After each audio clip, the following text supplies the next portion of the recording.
Welcome to our channel. Today we how to log into DocuSign to sign agreements after LinkedIn outreach. Complete guide step by step clearly. To start, open your preferred web browser. In the address bar, type in www.docusign.com and hit enter. Once the home page loads, locate the login button at the top right corner. Click on the login button to reach the login page. You will see two fields, one for your email address and another for your password.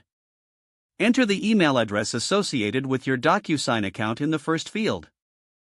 Next, input your password in the second field. If you are using a public or shared computer, consider checking the box for Remember Me for convenience. After entering your credentials, click on the blue login button.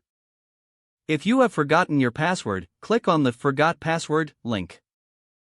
Follow the prompts to reset your password and regain access to your account. Once logged in, you will arrive at your DocuSign dashboard. Look for the Manage tab, usually located at the top of the screen. Click on Manage to view your agreements and documents. Locate the agreement you intend to sign from the list of documents displayed. Click on the document title to open it. Review the agreement carefully to ensure all details are correct. To sign the document, look for the Sign button, typically found on the right side or at the bottom of the page. Click the Sign button to proceed. You may be prompted to choose your signature style. Select a signature style that suits your preference. Once you've created your signature, click Adopt and Sign to apply it to the document. After signing, review the agreement one final time to confirm everything is in order. If you need to add any additional information, look for relevant fields to fill out.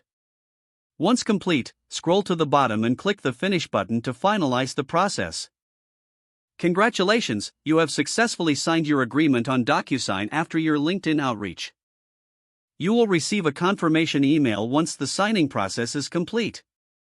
If the page does not load, refresh the browser or try again in a private or incognito window. Don't forget to like this video and subscribe to our channel for more step-by-step tech guides.